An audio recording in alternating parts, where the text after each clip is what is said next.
A gente segue levando muita informação para você que nos acompanha aqui na Guardiã da Notícia, no AM 560, em breve FM 82.3 e também no nosso portal aguardiandanoticia.com.br.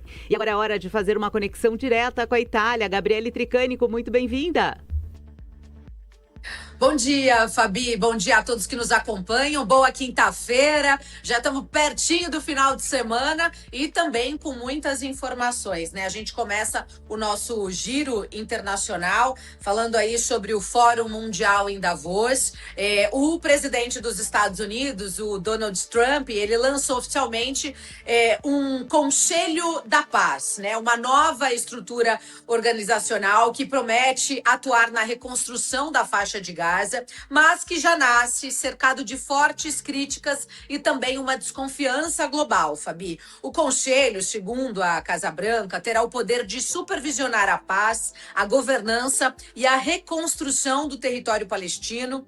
E o Trump será aí o presidente vitalício do órgão, com poder de veto, decisão final e controle dos recursos financeiros, o que acendeu um alerta imediato na comunidade internacional.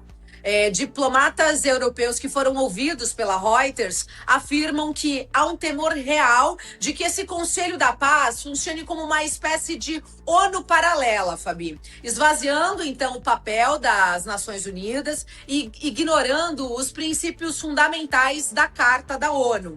O plano apresentado, batizado de Nova Gaza, prevê ainda arranha-céus, polos turísticos, áreas residenciais, infraestrutura portuária e um tratado do Trump como uma oportunidade de imobiliária estratégica. É uma proposta, né, que ele fez aí durante o Fórum de Davos, que foi apresentada pelo conselheiro o Jared Kushner, que é genro do presidente americano. Até agora, 25 países confirmaram a participação, entre eles Israel, Arábia Saudita, Emirados Árabes, Egito e Argentina, e outros líderes seguem avaliando, como por exemplo aqui a Itália, a Suécia e a Noruega já recusaram o convite. E o Brasil está aí no centro do tabuleiro, né? O presidente Lula foi convidado, ainda não respondeu. A situação é considerada muito delicada para o Brasil,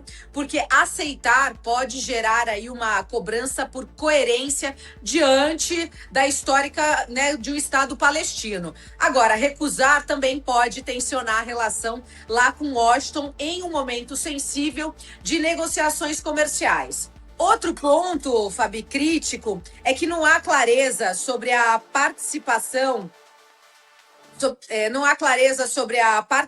dos palestinos nesse conselho, ou seja, o que levanta também questionamentos sobre a legitimidade e efetividade do órgão para tratar justamente sobre o futuro de Gaza. Os especialistas, né, que a gente tem visto na internet, tem visto em outros veículos de comunicação também que cobrem aí o internacional, alertam que isso pode concentrar tanto poder em uma única liderança que pode gerar uma instabilidade e não um consenso, e isso a gente já está vendo aí com outras pautas mundiais. A iniciativa divide o mundo, redefine alianças e coloca a ONU diante de dos seus maiores desafios institucionais dos últimos anos. Então, esse é o novo desenho de poder global e que está em disputa agora. Ainda falando do Fórum de Davos, né, o presidente da Argentina, o Javier Milei, voltou a ocupar o centro do debate global ao defender de forma enfática o capitalismo, o livre mercado e o fim das políticas assistencialistas. A gente tem um trecho do discurso dele no fórum, vamos assistir. Por ende, la intervención y la regulación son dinámicamente ineficientes, por ser violentas y por ende injustas. Es por ello que desde la llegada a la administración en 2023 hemos llevado a cabo, gracias a la ciclopia tarea del ministro Federico Sturzenegger, 13.500 reformas estructurales, las cuales hoy nos permite tener una economía más eficiente dinámicamente, lo cual nos permite volver a crecer. Esto es Make Argentina Great Again. Tenemos por delante un futuro mejor, pero ese futuro mejor existe si volvemos a las raíces de Occidente. Esto es, volviendo a las ideas de la libertad. Que Dios bendiga a Occidente, que la fuerza del cielo nos acompañen y viva la libertad, carajo. Muchas gracias. Tá aí, então, o discurso do Javier, que durou cerca de 30 minutos. Ele afirmou que o seu governo deixou de dar o peixe aos mais vulneráveis para ensinar a pescar, em referência direta ao corte de subsídios e programas sociais lá na Argentina. De acordo com Milei, o Estado não deve sustentar as dependências, mas criar condições para o empreendedorismo e autonomia econômica da população. Ele também atacou o socialismo, criticou e chamou de soluções populistas, né? E afirmou que o progresso, Fabi, depende da mão invisível do mercado, sem comprometer valores morais. Para o presidente argentino, intervenção e regulação excessiva são dinâmicas ineficientes e injustas. Além disso, ele também destacou que desde a sua posse em 2023, o seu governo promoveu mais de 13.500 reformas estruturais, o que, segundo ele, tornou a economia da Argentina mais dinâmica e preparada para crescer novamente. Em tom simbólico, ele citou o slogan do Donald Trump e afirmou estar construindo o Make Argentina Great Again.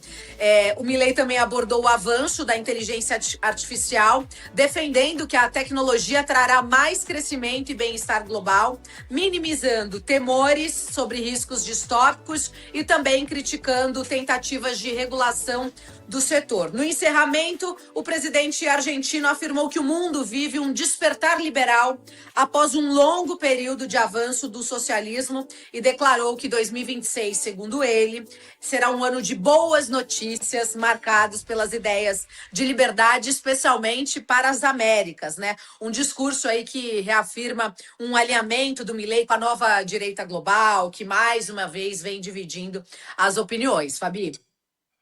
É isso aí, Gabi. Agora, há uma questão também nesse discurso aí do Donald Trump, era com relação ao posicionamento dele com relação à Groenlândia. Ele afirmou que não tem intenção de ter uma invasão na Groenlândia, de ser uma questão mais pela força, e sim por uma negociação. E até especialistas dizem que a ideia dele seria um modelo semelhante às bases britânicas no Chipre, que funcionam como um território estrangeiro dentro de um país soberano. Mas tanto a Dinamarca quanto a Groenlândia já rejeitam publicamente essa possibilidade e reforçam a necessidade da soberania, que não está em negociação. Esse tema da Groenlândia, apesar dele ter sido muito mais cauteloso ao se posicionar, a gente viu durante todo o discurso dele, ele vinha de uma forma muito mais enfática, e em Davos ele foi mais cauteloso, ainda vai realmente repercutir. Vai sim, Fabi, mesmo porque a gente tem as imagens para mostrar o povo da Groenlândia que saiu às ruas, né? Por conta aí de o governo está orientando então o seu povo sobre uma possibilidade de uma invasão na cidade. Ó, tá aí as imagens, a população saiu às ruas contra a ameaça de invasão dos Estados Unidos. E aí o primeiro-ministro, Fabi, da Groenlândia, o Jens Frederik Nielsen, pediu que a população do território se prepare para um cenário até então impensável, uma possível ação militar dos Estados Unidos. Teve uma entrevista que foi concedida para jornalistas na capital Nuuk, que afirmou que considera improvável um conflito armado, mas deixou claro que a hipótese não pode ser descartada, diante das declarações recentes do Donald Trump.